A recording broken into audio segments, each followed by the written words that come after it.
Good morning, UUCA. Welcome to Earth Day. Please rise in body or in spirit, and let us chant together. Mother, I feel you. Mother, I feel you under my feet. Mother, I hear your heartbeat.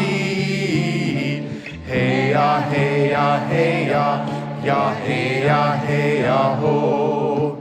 Hey ya, hey ya, hey ya, hey ya, hey ya. Hey ya, hey ya, hey ya, ya hey ya, hey ya, ho. Hey ya, hey ya, hey ya, hey ya, hey ya, ho. Mother, mother, I hear you in river song. Eternal waters flowing on and on. Hey ya, hey ya, hey ya, ya hey ya, hey ya, ho. Hey ya, hey ya, hey ya, hey ya, hey ya, ho. Hey ya, hey ya, hey ya, hey ya, ya hey ya, hey ya, ho. Hey ya, hey ya, hey ya, hey ya, hey ya, ho. Father, I see you. Father, I see you, and eagles fly. Light of the Spirit gonna take us high. Hey ya, hey ya, hey ya, ya hey ya, hey ya, ho. Hey ya, hey ya, hey ya, hey ya, hey. One more time. Hey ya, hey ya, hey ya, hey ya, ya hey ya, hey ya, ho. Hey ya, hey ya, hey ya, hey ya, hey ya, ho.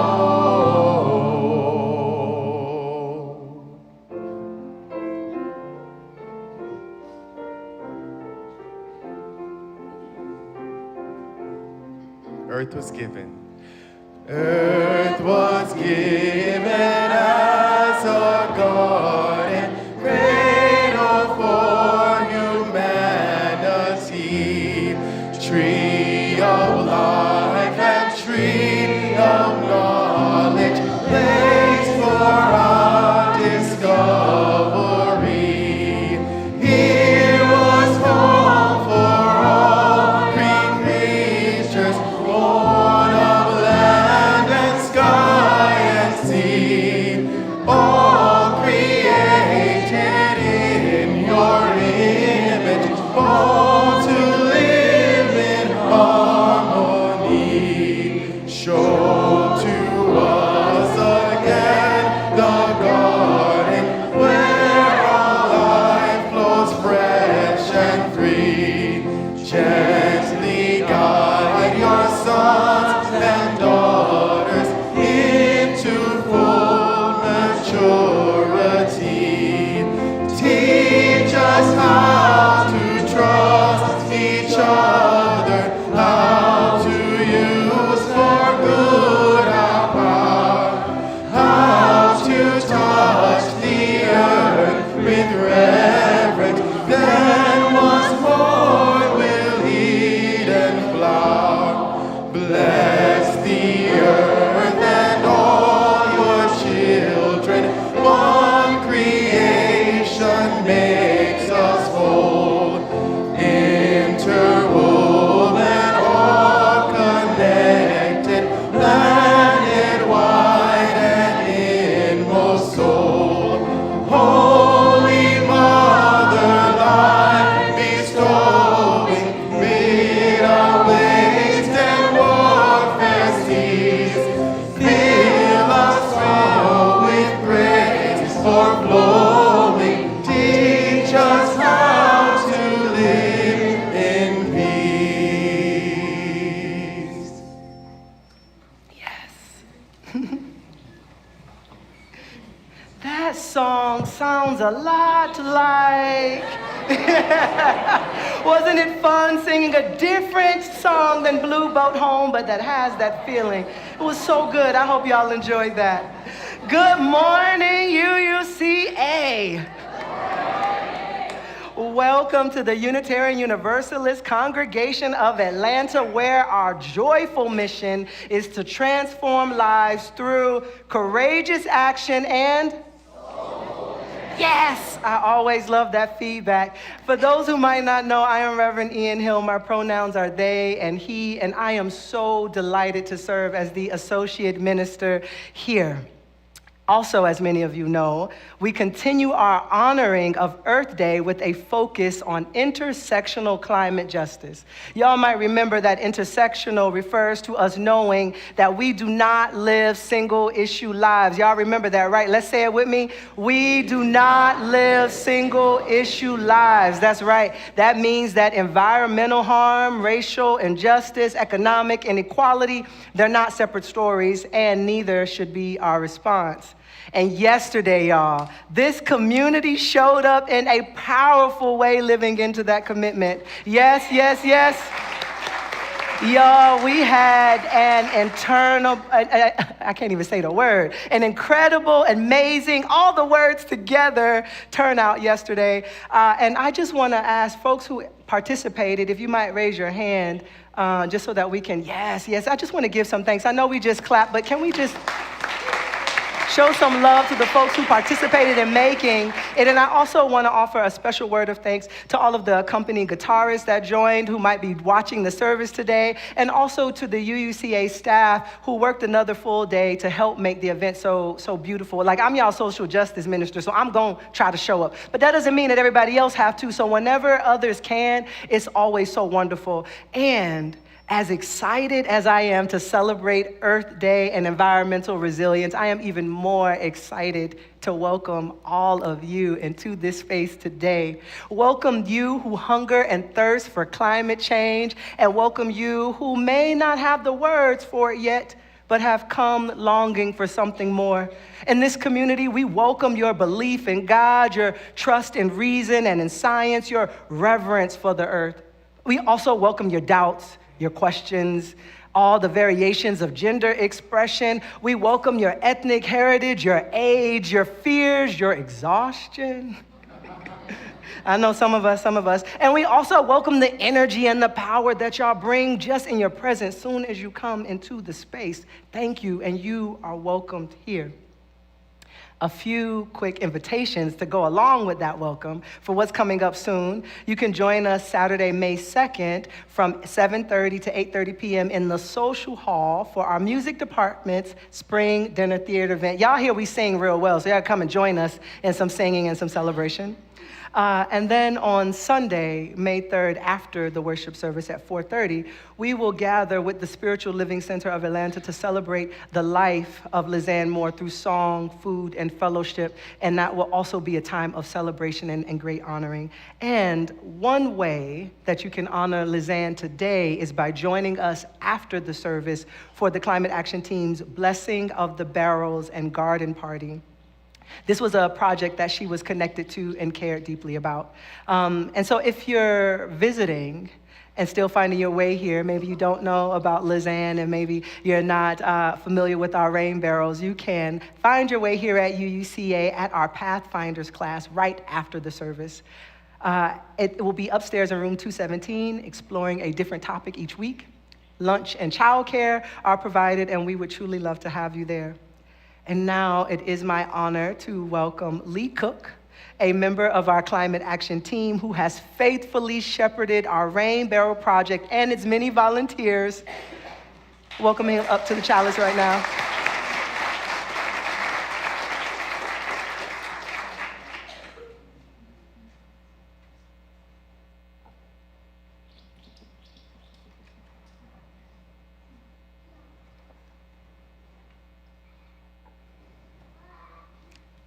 Let us say the chalice lighting words together. May the light of this flame illuminate our tradition of seeking, invite all who yearn for acceptance, and ignite our passion for justice and peace. Good morning, friends. Now, I brought something small with me today. You may not even be able to see them because they are very, very small. But can you guess what I'm holding between my fingers? Seeds, yes, they're tiny seeds. And who can tell me what seeds need to grow? Time, water, soil, sunlight, yes, it needs all of those things. All of those things are very important. But here is something amazing though. Even though these seeds do need help to grow, they already have everything inside of them they need to become a plant. Yeah, inside this tiny seed is a whole future. Roots, leaves, maybe even flowers. It's pretty amazing, right? And you see, the seed doesn't have to go out and find what it needs to become. It already is what it is becoming. And it reminds me of this beautiful story in a book called the Lotus Sutra. In that story, people don't come from far away to help the world. Nope. They rise up from the earth itself, right where they already are. It's like they were seeds all along, right? Just waiting for the right conditions or the right moment to emerge. So it has me wondering, what if people are a little bit like seeds? What if you already have inside you kindness and courage? What if you already have inside you ideas that can help the world? And I'm not just talking to the kids here.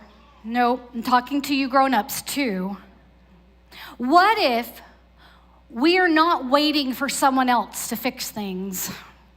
What if we are the ones who are already growing into the helpers the world needs? And I know we got some helpers. Any helpers out there? Yes, I see those helpers. You know, we said that seeds don't grow all by themselves, right? They do need good soil, a place where they can be cared for and nurtured.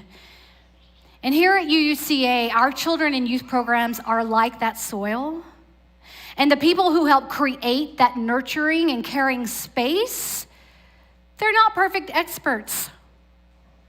They're the people who show up. They're the people who listen. They're the people who wonder, right? They're the people who care. And some of you might be those people. In fact, if you are part of the soil that nurtures and cares for our children and youth on Sunday mornings, I want to invite you to rise as you are willing and able.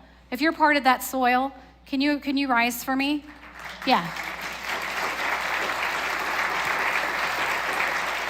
Yeah.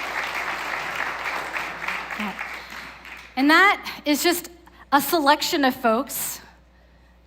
We have roughly 30 people who do that on Sunday mornings. So some of you may be feeling a little nudge, like a seed is getting ready to grow. So today I invite you to remember that you are not empty. Right? You are not waiting. You already have something beautiful inside of you. And together, we can help each other grow. Because sometimes the people who change the world are the ones who were here all along, just waiting to emerge.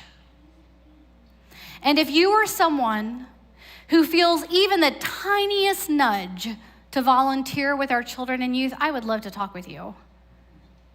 And you don't have to have all the answers. You just have to be willing to show up and grow. And if you're anything like me, a volunteer religious education teacher myself 25 years ago in New York City, you will realize that our children and youth create the soil for us adults to grow just as much as we do for them. Amen? Yeah. So please come find me in the social hall after worship, or shoot me an email or a phone call, and we can wonder together about what your growing might look like. And speaking of growing, I'd like to invite members of our climate action team to the chancel to lead us in this morning's movement prayer.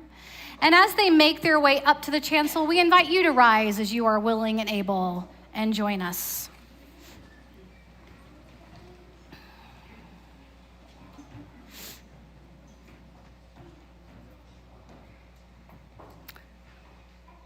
Feel free to come down. Look at how many people we have in our climate action team. Yeah, we're lucky.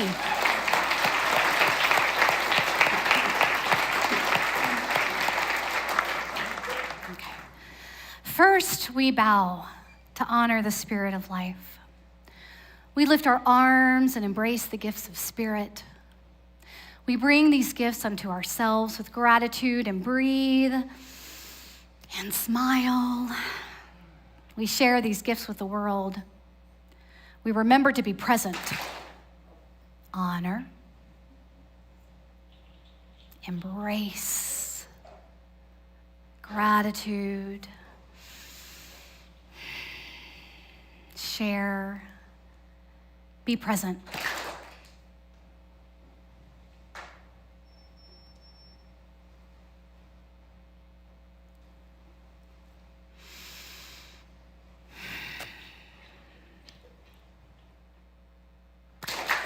Amen. Blessed be. So at this time, we would like to invite our children, 3rd grade and under, to exit and join preschool or their creative workshop for this morning. And please note that the location for these is just down the hall on the 1st floor. And as our children recess, please take this opportunity to greet your neighbor, especially someone you haven't met.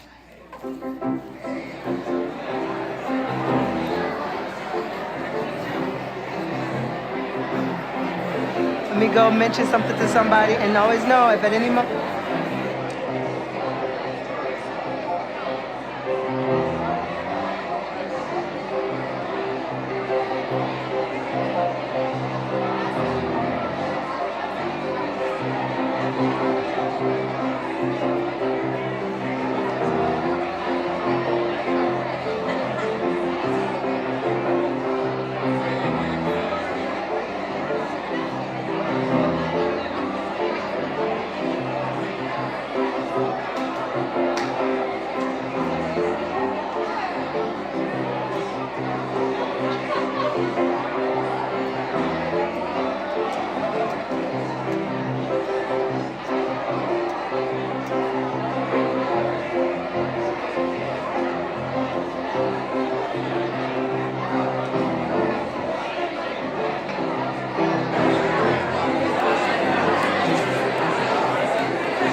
Child that's born.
We are not just standing on the earth.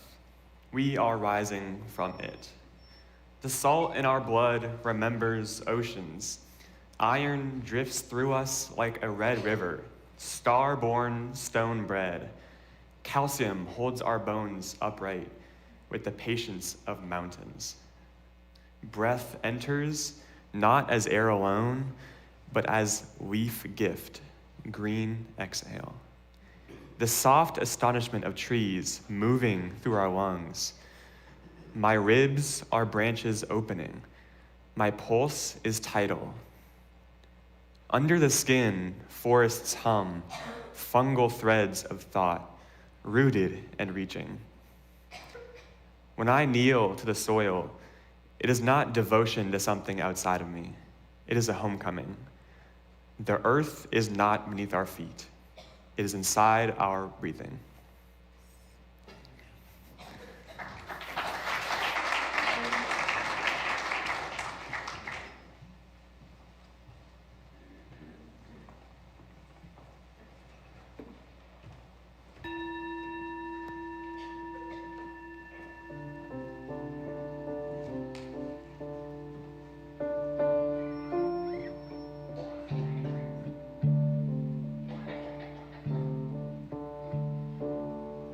The earth is our mother, we must take care of her. The earth is our mother, we must take care of her. Hey, younga, ho, younga, hey, young, young. Hey, younga, ho, younga, hey, young, young. Her sacred ground we walk upon. With every step we take, her sacred ground we walk upon. With every step we take.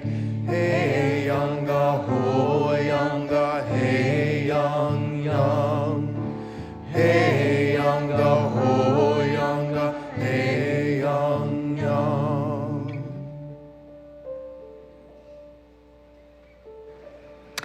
Let us put hands on hearts.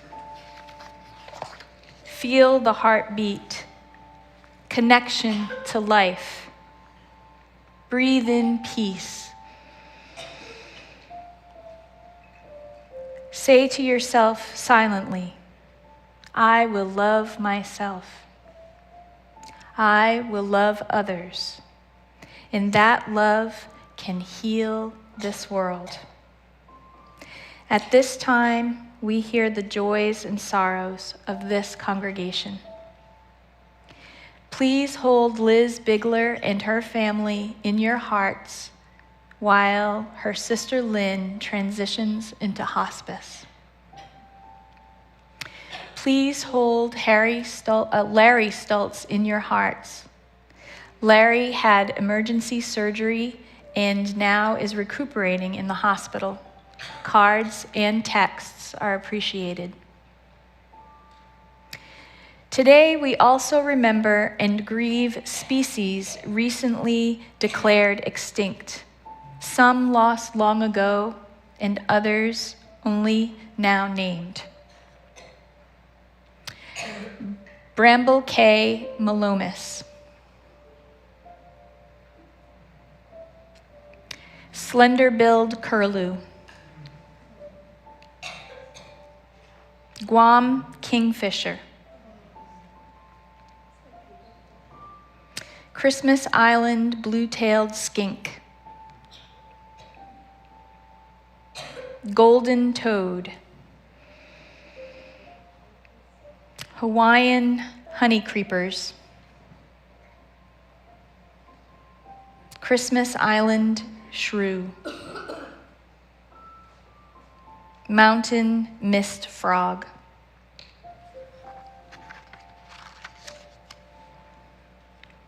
You are invited to say the names of people you are holding in your heart this morning.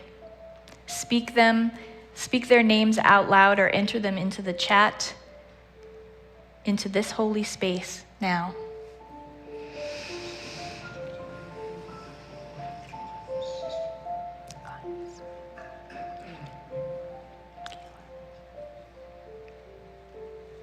May all beings find connection. May all people feel comfort.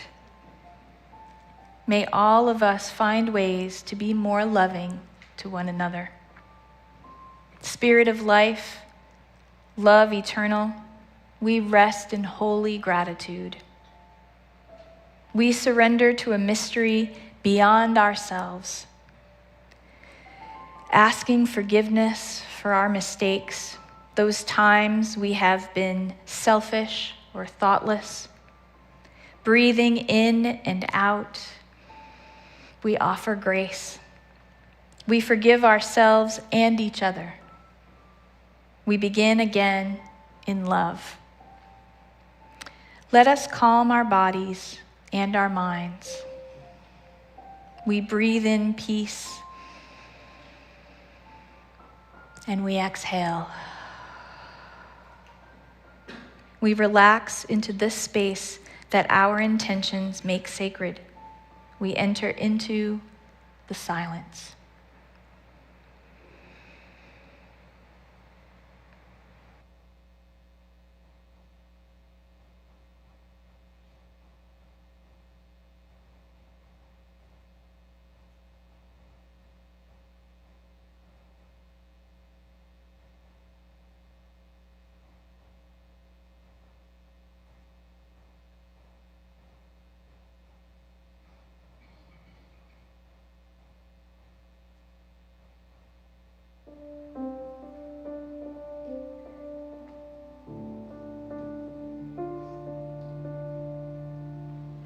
The earth is our mother, she will take care of us. The earth is our mother, she will take care of us.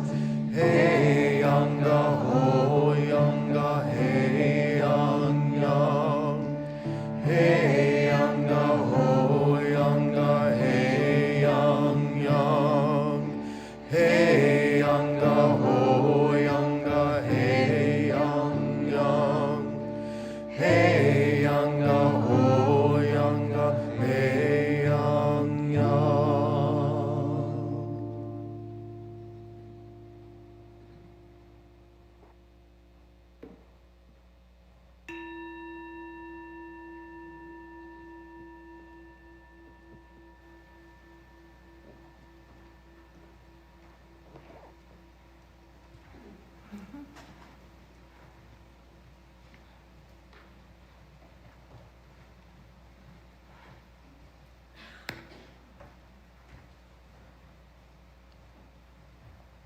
Good morning. My name is Vanessa Booker. I am a member and I'm the compost coordinator for Historic Westside Gardens. And thank you. The energy, y'all are amazing. I appreciate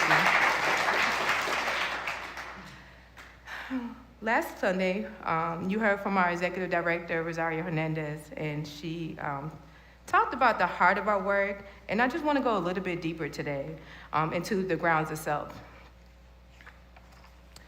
Because when you talk about Historic Westside Garden, we're talking about real places. We're talking about living spaces, and 3 of them anchor everything we do here.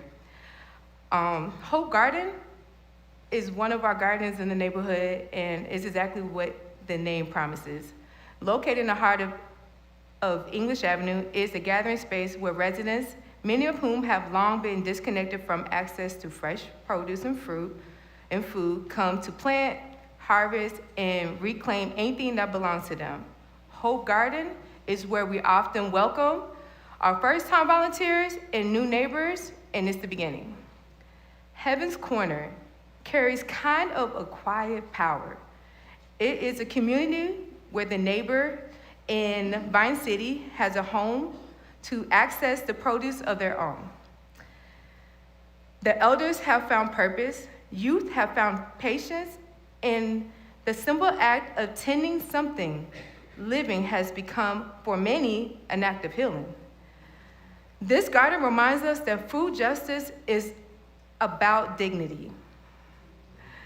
The farm, where all the hard work and everything started at. The farm is our most expansive site. It's a hub for hands-on agricultural education, larger harvests, and the community events that bring people together across generations and backgrounds. The Farmers World work scales, where what began as a seed becomes a movement. Together, these 3 gardens represent more than just green space. They're infrastructures for wellness. They are classrooms without walls. They are proof that when a community reclaims their relationship with the land, something profound begins to shift. Your generosity today helps us sustain and grow all 3 of these sites, maintaining beds, explaining programming, support the educators and coordinators who show up every day to do this work and love it with intention. And if you feel called to do more than give, we invite you. Welcome to Hope. Come to Heaven's Corner. Come to the main garden of the farm itself. Bring your hands, your time, your curiosity. There is always room. At Historic Westside Gardens, every garden is a promise that we're keeping to this community. Thank you for helping us keep it. And the share offering will now be given and gracefully received. And if you have any questions, do not hesitate to reach out. I'll be outside after the service, and I would love to educate you and show you and tell you about everything that we do at the farm, okay? And thank you.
My goodness, with that singing, it sure does feel like such a wonderful world right now. So grateful. Please join me in the dedication of this offering to the work of this congregation, which is weaving a tapestry of love and action we call community. We dedicate our lives, and these are offerings.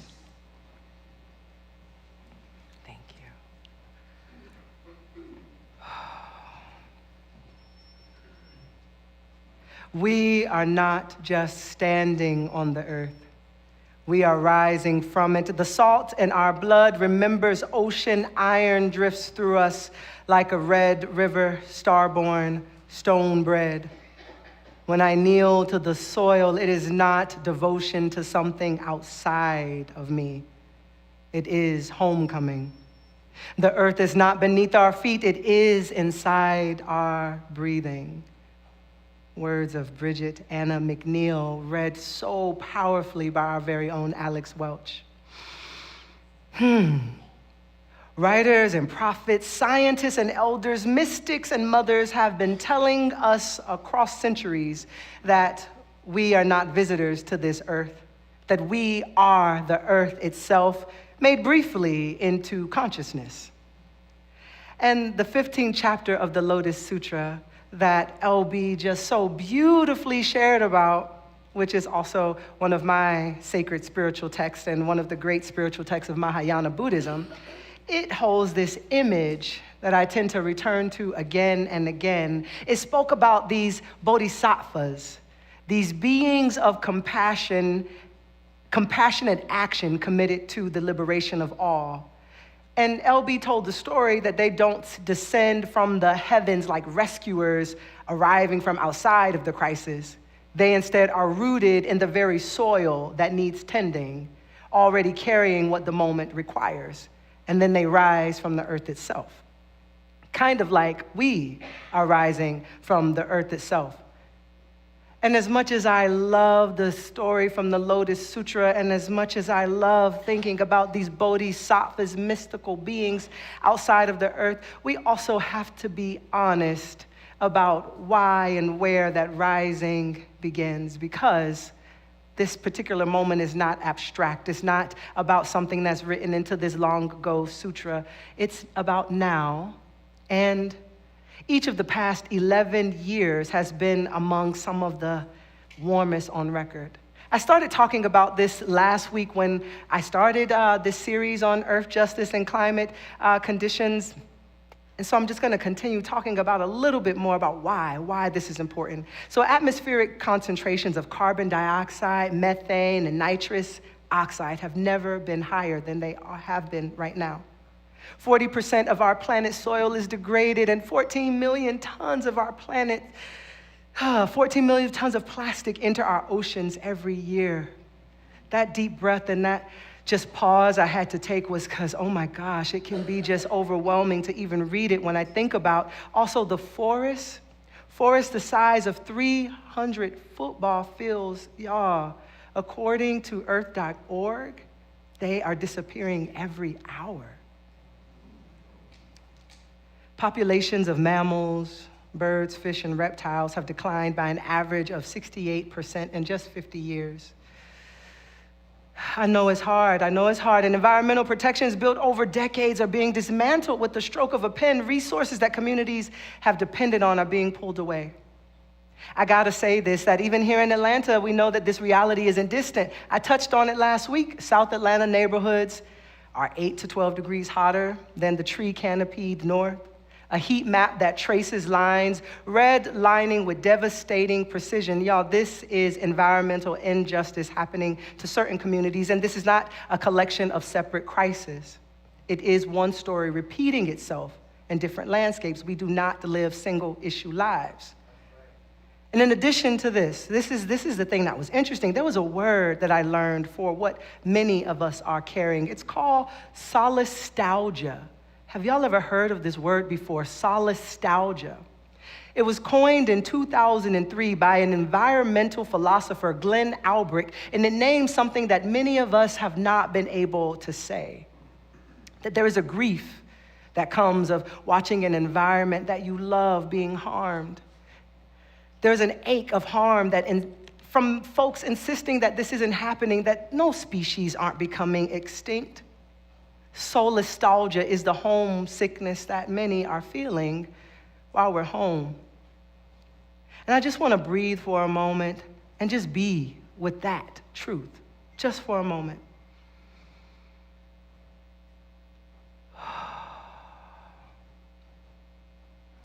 Last week, We name the temptation to turn away, to move into that loop of fear and disliking. But there is another path, because grief, when honored, it doesn't have to paralyze us. It can be so clarifying. The Dalai Lama reminds us that anger rooted in compassion, grief rooted in compassion, can become energy and courage. Joanna Macy teaches that when grief is spoken aloud, when shared in community, it can allow something to shift. It's important that we give space to feel the grief with each other, because it allows something to shift. Our fuller breath can return. Imagination can return. Life can return. Our values of dignity, justice, interdependence happens as we share this energy together. And they are not soft ideas in moments like this. Our values themselves are the resistance. Us coming together in community around it with a refusal to pretend like the web that we are all connected to is not real. That refusal to ignore that when one thread is pulled, the whole fabric feels it. The refusal to act like this is not happening, that is a part of the resistance. So I want to offer you a question to sit with. Where are you truly feeling solastalgia for a place, for a species, for a future? And can you let yourself feel it honestly enough that it moves you through the pain rather than turn away from it? Because the heartbreak is not the end of the story, it is a doorway. I went through such a doorway not that long ago. It was just 2024 when I participated with thousands of Unitarian Universalists across more than 400 congregations in the United States, Mexico, and Canada, and the Virgin Islands for the first ever UU Climate Justice Revival. That was just in 2024, and it woke something in me that stayed with me that I want to share with y'all. It was this invitation. They gave me this invitation to imagine that it is 2050, the year 2050. And when you're imagining this, imagine that we have achieved all of our wildest hopes for collective liberation, where all lives are flourishing, not just a few. Imagine what is present in that imagined reality. What have our values led us to move away from? During this climate justice revival, we were invited to draw a picture of what came up in our minds, to capture what our world would look like if love were at the center of our climate work, and if collective liberation were the unifying goal across all the movements that mattered most. At the time of this climate justice revival, my niece and nephew had just been born. And so for me to imagine the year 2050 was to imagine them in their early 20s. The solastalgia that I was feeling at the time, even though I didn't have the word for it, in 2024, it was a little hard. It was hard for me to dream something good for them, but the community that gathered for this climate justice revival, they held me. And as they were sharing their visions and their testimonies, it opened something in me, this hope for a future I hadn't even imagined. I hadn't even been an artist in a long time, but I was drawing pictures of a future for my niece and my nephew that I hadn't held for myself. And in that moment, I learned that I could dream not just for a better future for them, but for a better world for all of us. And I'm asking y'all, what would your picture look like? It was that experience that led me to bring the idea of a climate justice revival to our climate action team when I arrived at UUCA. And y'all, yesterday was not just an event, it was evidence of a dream come to life. It was evidence that the story is not only about collapse, it is also about response. Y'all, yesterday, 20 organizations came together for a metro-wide interfaith Earth Day celebration in partnership with Georgia Interfaith Power and Light. And y'all, these folks shared stories and evidence that we are the earth responding. They gave testimonials of permaculture gardens and solar panels and compost bins and pollinator beds and rain waters. And if you were there, maybe you felt something that's harder to name than any policy win, but it feels just as real. When we were gathered yesterday, I was reminded that we are not alone and that what we are building together, y'all, it is so alive and it is thriving. Y'all, we are doing the work of reversing the feedback loops. Y'all remember last week, I was talking about those feedback loops, the things that cause all the fear to come up. And when we were talking about it, we landed on this place of hope. That nature, if we let it, it can heal itself. Do y'all believe that? I know we touched on some heavy things, and it can be so hard in our human bodies to hold the grief of what is dying, but do y'all believe that the earth itself can reheal itself? We saw some of it during COVID when we went inside and we stopped doing as much extraction, how some things started to come back around. In these ways, nature can become our most powerful ally. In this way, those feedback loops named by Greta Thunberg in the book can be made to run in reverse. And that same interdependence that carried us into crisis, y'all, it can carry us out of it when we help people stop working against the earth, invite them into more climate justice action and working with the earth.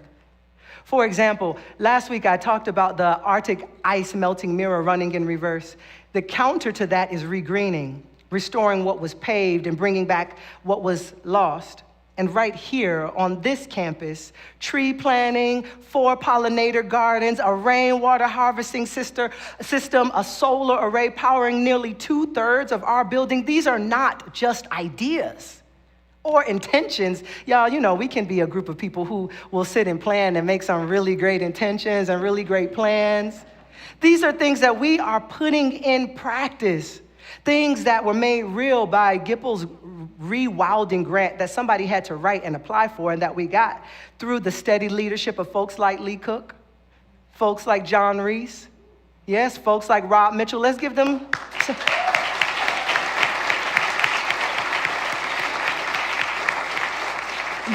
This work, this relooping of the changing of the feedback loop is made to happen through volunteers who turn vision into material change. This is what is happening when interdependence becomes real and embodied.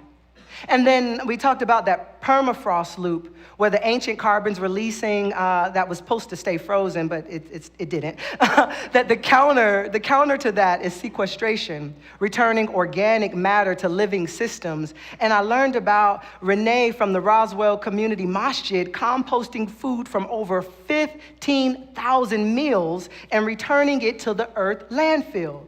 They said that the Quran calls them khulafa, which means stewards and caretakers, because all living beings roaming the earth are communities like yourselves. So they are doing this work because the Quran is telling them to, and that verse, it's also very similar to the Buddhist image of Indra's net that I painted last Sunday, where when we're reaching towards the same truth, that we're not separate from what we harm. We are not separate from what we need to heal. And we are not separate from our interfaith partners doing this work. The loop of intersectional environmental justice also is running in reverse. And I learned that by Reverend Dr. Laura Lane White when she named it plainly for Big Bethel AME on Sweet Auburn, saying that environmental justice is social justice. Sometimes we could be thinking that, oh, you know, climate action team is doing this, and then we got immigrant action team doing this. We're one and the same. We are not single. We do not live single issue lives. Dr. White said environmental justice is social justice and went on to say that creation care is kingdom work. For a historic Black church to commit to zero waste, to solar power, to electric vehicle, that's not a trend, y'all. That is an act of liberation. That's not a footnote in the climate movement. It is the movement becoming what it has always needed to be. Big Bethel knows that the heat islands of South Atlanta that I was talking about last week, that the contaminated watersheds of the West Side, the communities of color bearing the weight of the harms that they did not create, that none of these are accidents. It means a lot for a historically Black church to be talking about these things. Yes. And then there's the loop of delusion. Y'all, let's imagine that interrupted.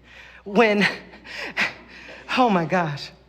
So yesterday, I learned that when data center expansions threaten to drive explosive energy demand across Georgia, when costs and consequences falling on the communities least able to absorb them. There's this group, the Science for Georgia. They came together and translated the science of what was happening into plain language that communities could hold. They created this video that reached over 17,000 people that made an impact. It made a difference. And that video, because it didn't lecture, it taught people, it equipped them for going forward. And then it influenced the work that they did in the 2026 legislative season that forced those in power to shut down Senate rather than hold a vote that they knew that they could lose. This is what Science for Georgia was doing. Yes. Give it up for them, because somebody got to take it to the legislators. Translating science into understandable information is a hard thing to do. And evidence shared in relationship, it changes outcomes. Every one of these testimonies is the earth responding to the people who answered her call. And I'm asking y'all, which of these kind of feedback loops running in reverse do you feel like you want to get a part of in your own life, in your own neighborhood, maybe in this community, because we are the response. Y'all know that, right? Yeah. Good. I'm always got to just make sure that y'all know. And I don't never want to be just preaching to the choir. Because eventually this whole message has to become personal, not in isolation, but in relationship. So in the book, A Future We Can Love, when it asks, what will I do, and what will you do, and what will we do together, these are not individual questions. They land as covenantal questions. We know that we are, well, when I say we as Unitarian Universalists are covenantal people who come together not just in the building, but we come together as people who make promises to one another, to this earth, and to the future that we are shaping together. And those promises ask something of us. Indigenous scholar Lila Junes names this relationship as ke. It means kinship and interdependence. It's love enacted in relationship. And she reminds us that crisis is not only devastation, it is also an invitation to dismantle what harms and rebuild what sustains. And in those times, if we listen in closely, even in the midst of loss, we can hear and see that there is still wonder. There was a story that was shared in the book of a scientist watching a seal beneath the melting ice. Neither of them were moving, and you can see this video of a seal and a human looking at each other, both curious. And this little video was a reminder that love for what is at stake, the love that was between this human and this seal, this was not just curiosity, it was love enacted. And it became a part of the fuel for this scientist to keep showing up. It can be a part of the fuel that makes the work sustainable across the long haul.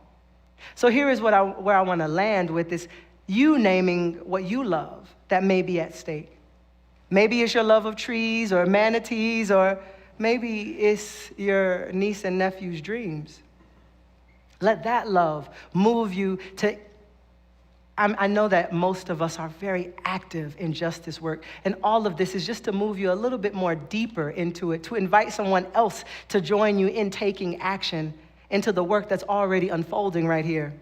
You can join our climate action team, or you can put your hands in the soil with partners like the historic West Side Gardens.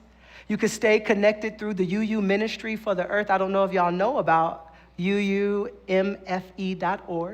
but y'all can check out our national organization and join their Earth Day online event that's happening on April 22nd, that's Wednesday, and plug into UU's national efforts. You can also vote for policies and leaders who take climate seriously. And I was so glad that someone reminded me, y'all, did y'all know that tomorrow is the last day to make sure that you are registered to vote? Yes.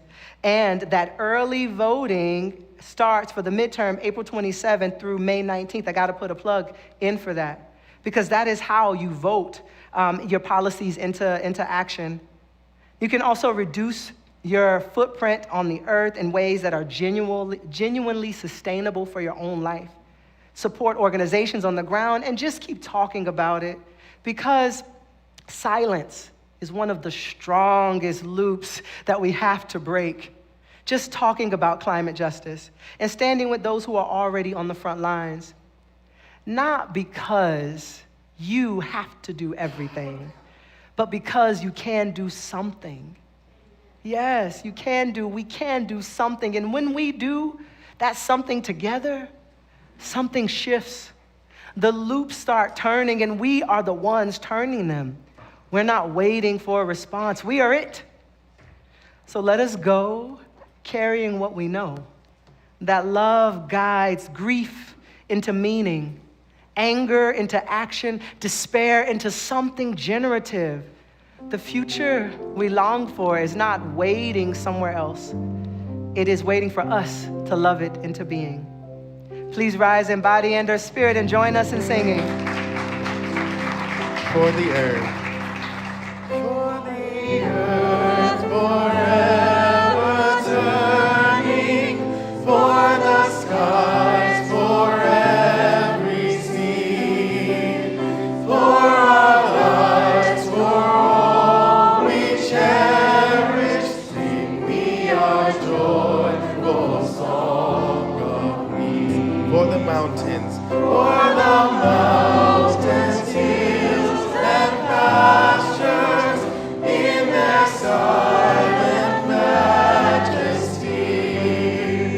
For the stars, for all the heavens, sing we our joyful song of peace. May we go knowing that we are not just standing on the earth, we are the earth and we are rising from it. Already poised for the work of our collective earth bodies.